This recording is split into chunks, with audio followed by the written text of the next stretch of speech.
Perante uma plateia bem composta, Daniel Oliveira, apresentador do programa Alta Definição, da SIC, apresentou o livro A Fórmula da Saudade, numa iniciativa que decorreu neste sábado na Biblioteca Municipal e que foi parte integrante do programa comemorativo do aniversário daquele espaço. João Patrício, em representação da Papelaria Nova, fez a apresentação do autor e assumiu depois o papel de entrevistador durante a sessão. E Daniel Oliveira respondeu às questões que foram colocadas. Esta iniciativa contou com Hugo Cristóvão, vereador da Câmara Municipal de Tomar, que começou por dar as boas-vindas aos presentes. Dar a todos as boas-vindas, em particular ao Daniel, agradecer muito por estar hoje connosco no dia em que celebramos o 17º aniversário deste edifício, não da Biblioteca Municipal, que obviamente existe há muito mais tempo, mas deste novo edifício que, como disse, celebra hoje o 17º aniversário e, portanto, mais uma vez, agradecer ao Daniel por vir até nós partilhar um pouco do seu tempo e do seu mais recente livro.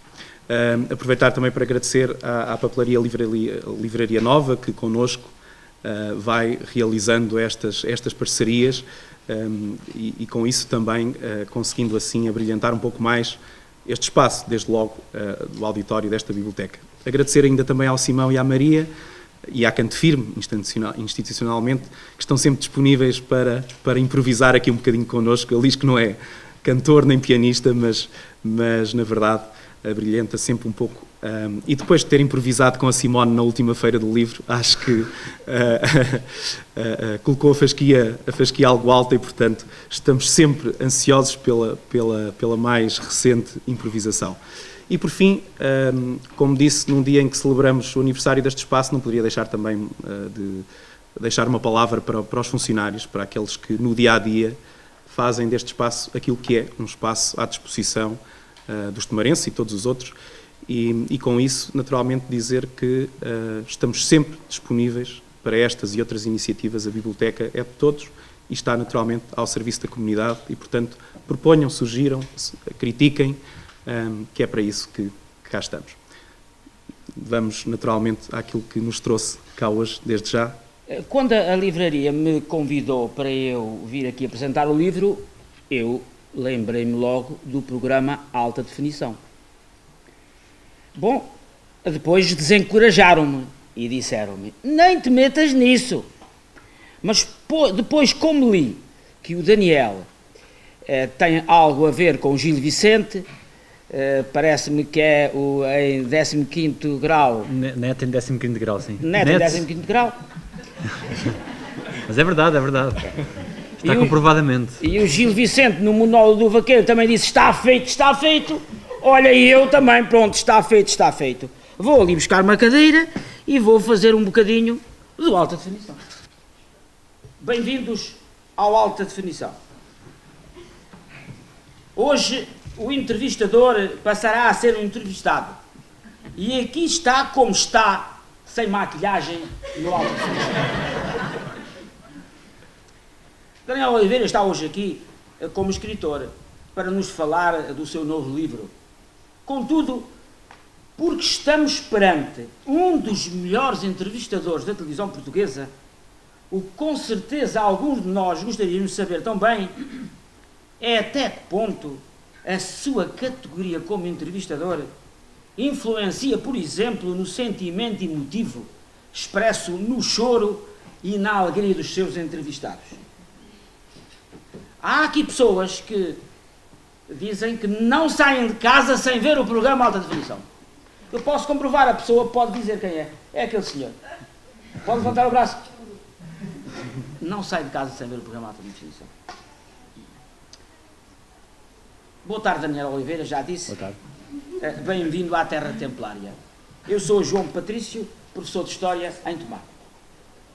Daniel, o Jornal Expresso considerou em 2013 a 100ª pessoa mais influente de Portugal.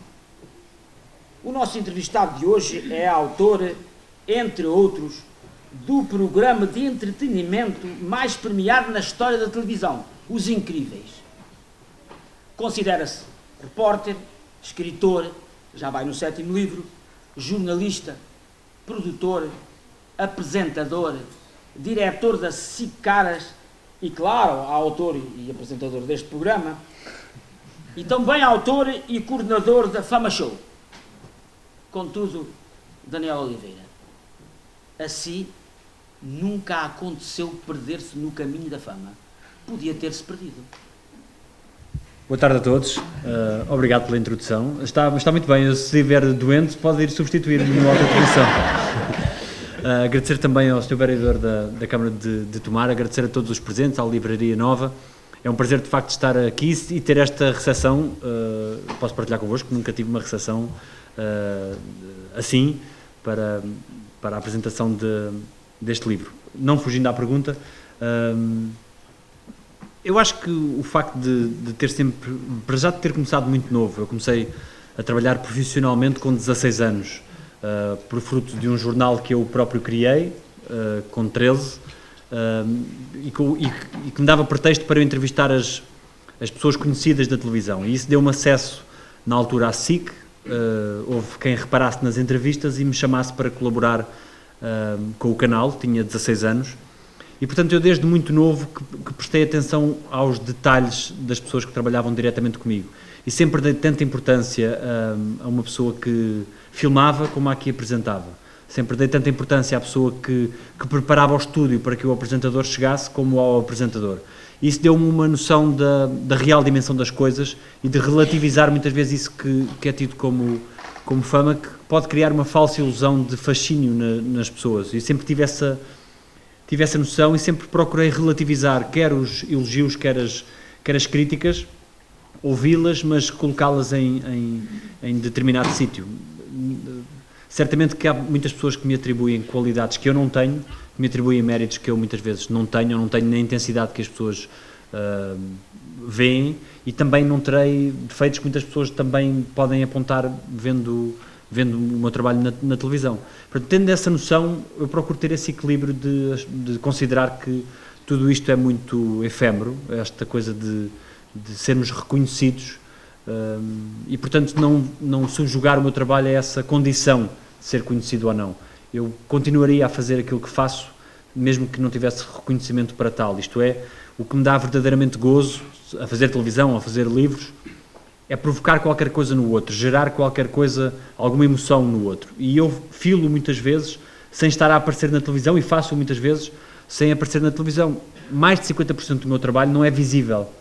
Mesmo no caso do alta definição, cada entrevista demora a ser concretizada, isto é, o produto final, tal como chega ao espectador, demora cerca de 50 horas, entre a preparação, a gravação, a edição final, sendo que o que eu apareço são 40 minutos no programa, e portanto essas 50 horas, que eu partilho com muitas outras pessoas, são verdadeiramente o que me dá também muito gozo, essa preparação da entrevista como resultado final.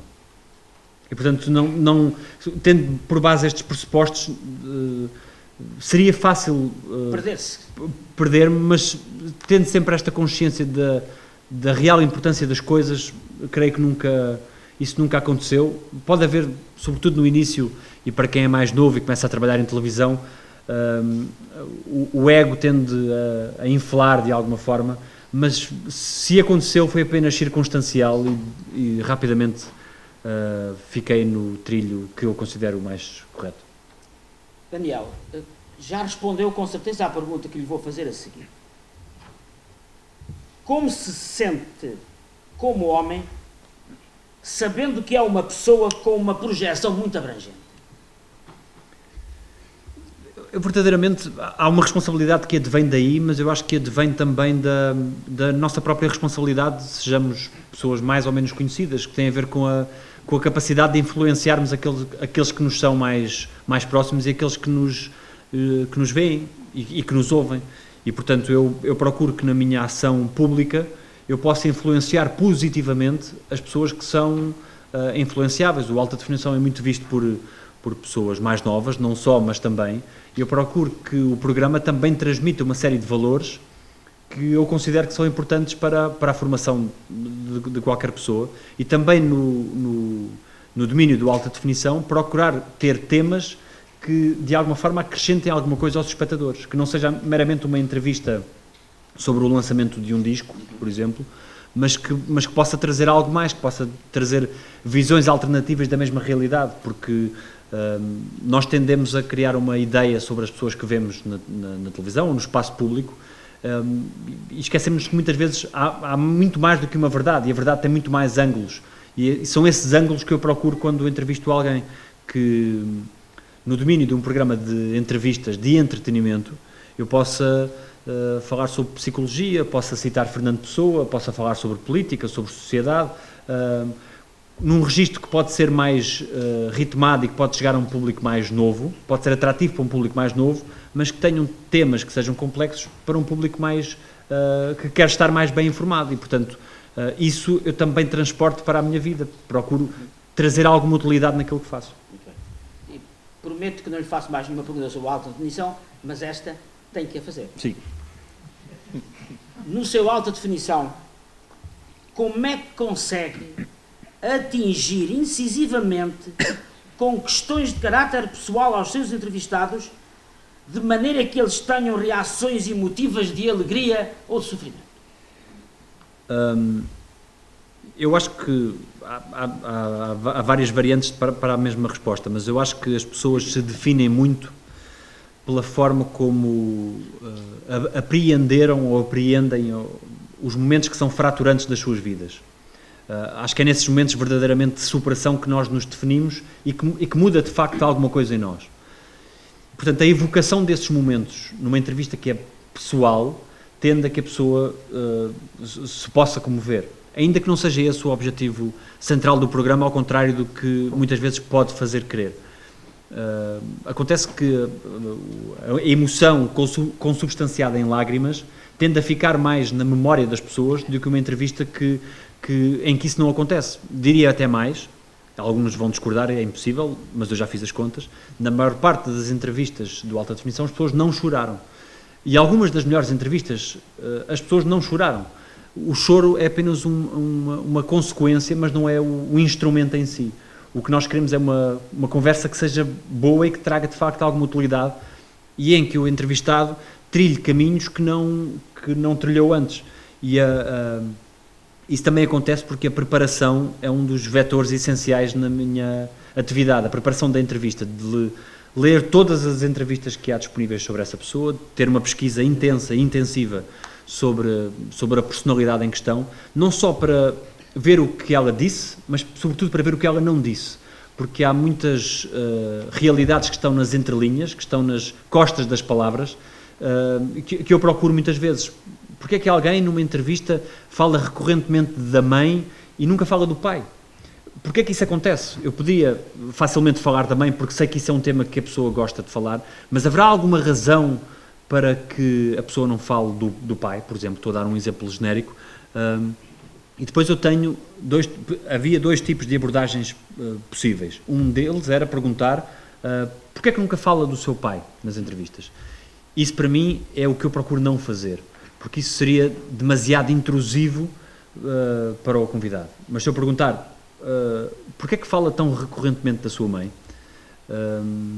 eu estou a possibilitar ao convidado que ele nos abra a porta se estiver predisposto para isso. Eu costumo dar um outro exemplo também genérico. Por exemplo, se eu souber que o convidado viveu um grande amor em Tomar, eu posso diretamente perguntar-lhe, fale-me de Tomar e porque é que viveu um grande amor lá.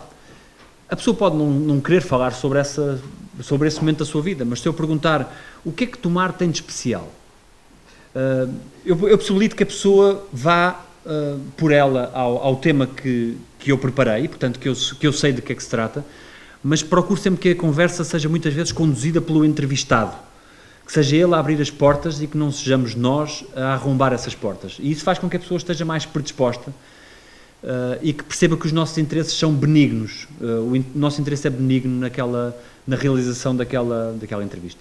Muito bem. Muito obrigado. Não está aqui no alinhamento, mas inevitavelmente temos que falar de futebol. Sim. Se é inevitavelmente, vamos a isso. Eu disse aos meus alunos que têm a faixa etária entre os 10 e os 15 anos, estava a Caldanei Oliveira e eles logo futebol. Devem ter dito o Cristiano Ronaldo, mais do que futebol, não é? Esteve lá ontem? Não estive. Não esteve. Mas ouvi dizer que tinha dado a fórmula, aqui temos a fórmula da saudade, e o Daniel Oliveira ontem deu a fórmula resolvente. Não terá sido eu, terá sido o Fernando Santos, talvez. Fórmula resolvente. Pronto, era só isto que eu tinha falado de futebol.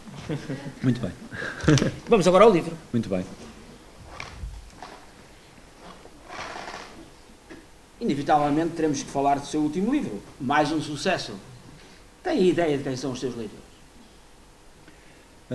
Não, de nenhuma forma geral, não. Sei que de alguma forma o livro é transversal, mas não consigo ter essa percepção. Apenas o feedback que eu tenho é muito nas redes sociais, ainda que, tal como na televisão, há determinado público que não quer ter acesso a essas redes sociais e, portanto, eu não posso extrapolar aquilo que eu vejo nas redes sociais e dizer que o meu público é aquele, que é sobretudo um público mais novo, aquele que vai às redes sociais.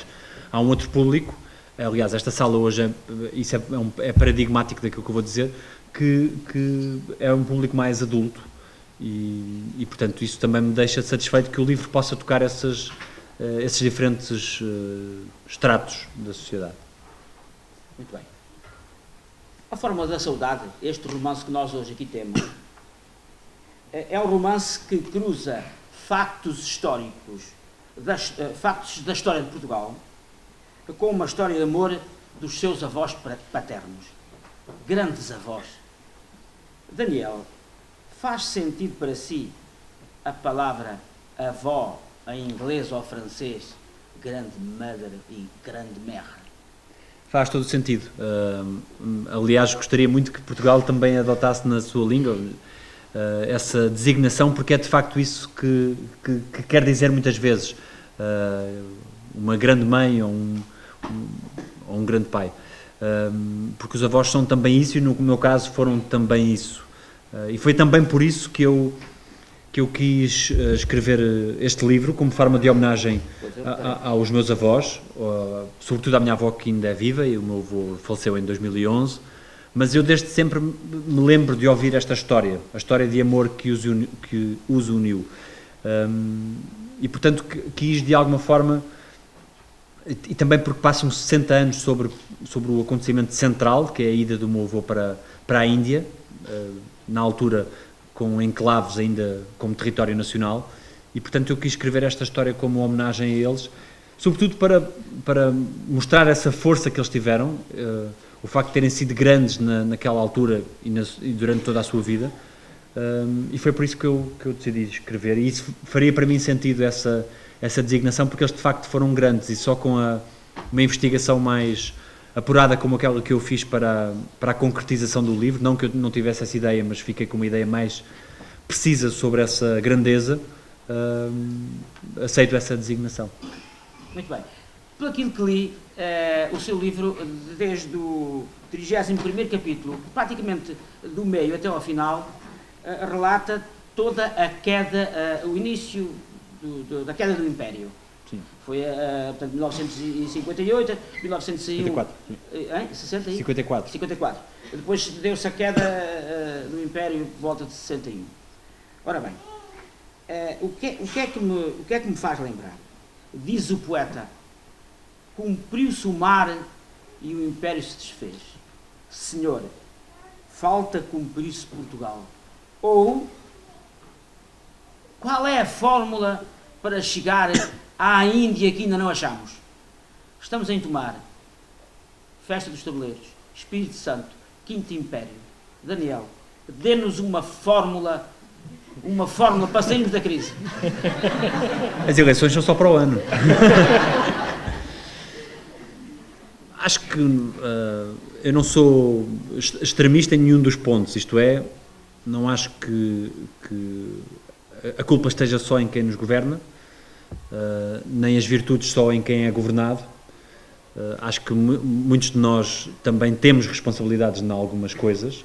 Obviamente que se temos menos a capacidade de decidir sobre a vida dos outros, teremos menos essas responsabilidades, mas eu acho que não há uma fórmula que não seja unificadora, isto é, eu penso que a fórmula para o país são várias fórmulas e tem que agregar todos. ou pelo menos uma grande fatia da população, e quando nós temos uma taxa de abstenção de mais de 60% nas eleições, é muito difícil que esses todos sejam mobilizados para a causa pública. Enfim, acho que também os problemas que vivemos não são de há 3, de há 5, de há 10, de há 15 anos, vêm muito antes disso, muito antes mesmo. É histórico que Portugal sempre não dependeu apenas de si próprio, desde as especiarias da Índia, desde os escravos do Brasil, do ouro, etc. E, portanto, não creio que haja uma fórmula, não quero ser derrotista, mas eu acho que a fórmula está naquilo que nós temos capacidade de fazer diretamente àquele que nos é mais próximo e conseguir influenciar também aqueles que nos são mais próximos. O que eu gostaria, sobretudo, e acho que isso é o mais premente, é que as pessoas não fossem vistas como números, e é isso que eu sinto na sociedade atual. Muitas vezes nós tendemos a olhar para as coisas como números porque estão 11% de desempregados, são 500 mil ou 600 mil pessoas, e são um número vago. Não sabemos a história específica daquelas pessoas, ou a espera nos hospitais diminuiu, mas é de 1 ano, ou de 2 anos, etc. Há esse tipo de situações que eu gostaria que as pessoas não fossem vistas como números. Nesse tempo a que eu me refiro no livro, as coisas eram bastante piores. Portugal evoluiu muito a nível educacional, a nível de saúde, a vários níveis, ainda que nós tínhamos passado por uma guerra colonial que nos ceifou muitas vidas e ceifou muitas famílias. No caso do meu avô, isso não aconteceu dessa forma, porque quando ele foi destacado era apenas para defender o território, mas não num conflito de guerra, era apenas um extremar de posições, uma vez que a União Indiana reclamava aquele território como sendo indiano e Portugal defendia esse território, um império que ia de Minha Timor, como o Estado Novo proclamava, e o meu avô esteve na Índia a partir de 1954 até 1957, e basicamente esse é o propósito do livro, no sentido em que aquele amor que uniu aquelas duas pessoas foi alimentado pela saudade, porque eles durante 3 anos não se viram, não se falaram, apenas comunicavam por carta. Algumas dessas cartas estão no livro, e há um acontecimento que é decisivo para toda a história, que acontece no início de 1957, quando o meu avô é baleado.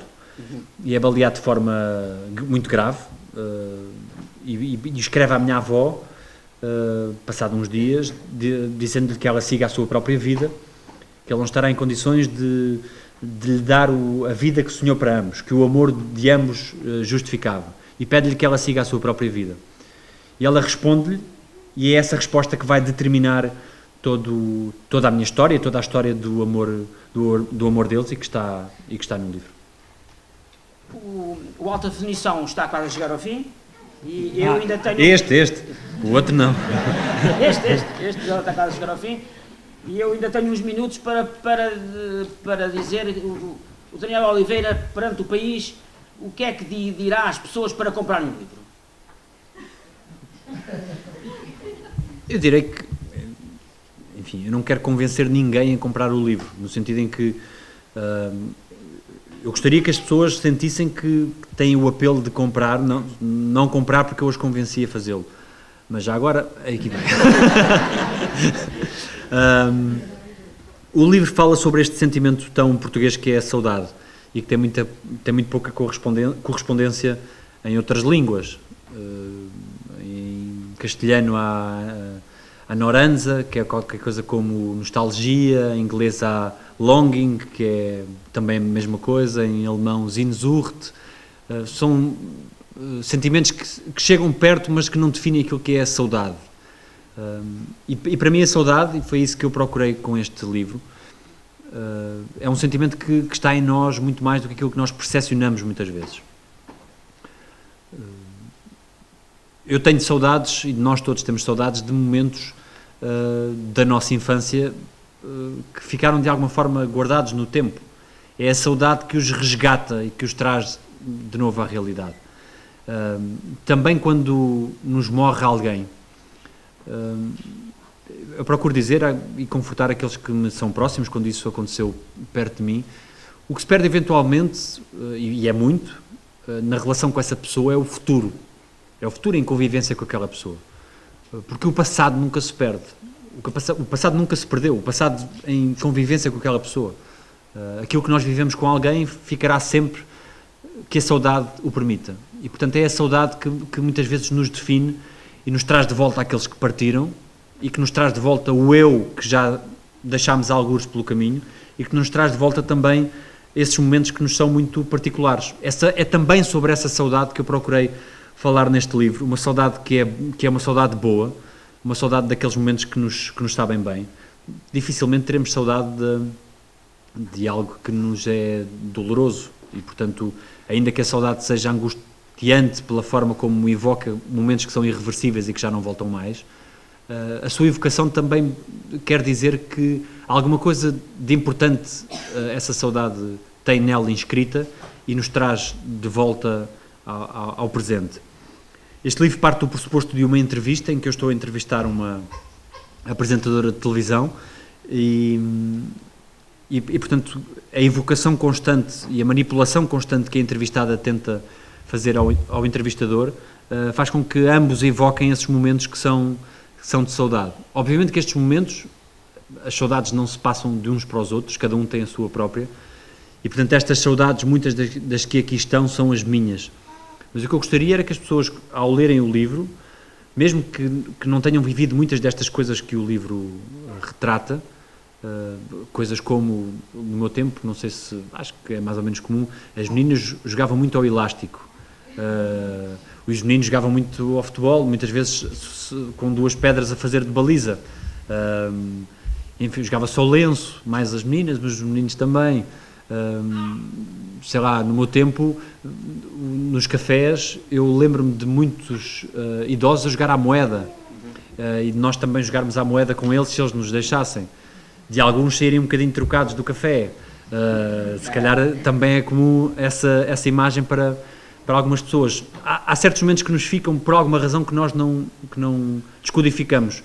Muitas vezes as memórias são involuntárias, quantas vezes nós não ouvimos uma música que nos remete automaticamente para um momento específico da nossa vida, a um cheiro, a um sabor, a um doce que a nossa avó nos fazia, o cheiro do verão quando chega, esse tipo de saudades que o livro também tem, e as outras saudades que são mais angustiantes. E por isso eu procurei criar esta fórmula que descodificasse este sentimento tão português. É uma fórmula que tem várias variáveis e que, resumidamente, eu posso dizer que tem sobretudo a ver com a memória, a primeira delas. Quantas mais memórias nós formos capazes de criar com aqueles que nos são próximos, e nesta sociedade tão voraz, muitas vezes esquecemos esses momentos, quantas mais memórias, mais saudades e mais momentos bons nós poderemos evocar no futuro. Portanto, quanto maior a memória, maior a saudade, somada ao prazer que tivemos com aquele momento, com aquela pessoa, com aquela situação específica da nossa vida, a dividir pela falta que nos faz hoje em dia.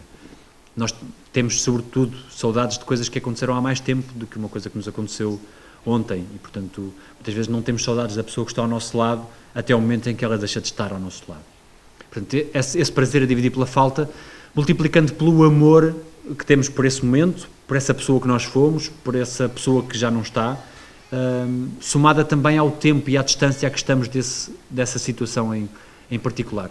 Portanto, foi essa a tentativa de descodificar este sentimento português, esta saudade que eu procurei trazer para o livro, e, portanto, se as pessoas conseguirem, seja no livro inteiro, seja num parágrafo, seja numa frase ou apenas numa palavra, resgatar algum momento de saudade que lhes seja prazeroso, o livro cumpriu o seu objetivo, porque um livro não deixa de ser um objeto de entretenimento e, portanto, eu espero que as pessoas, ao lerem-no, que sintam que o seu tempo foi bem emprego. Daniel Oliveira. O que dizem os meus olhos?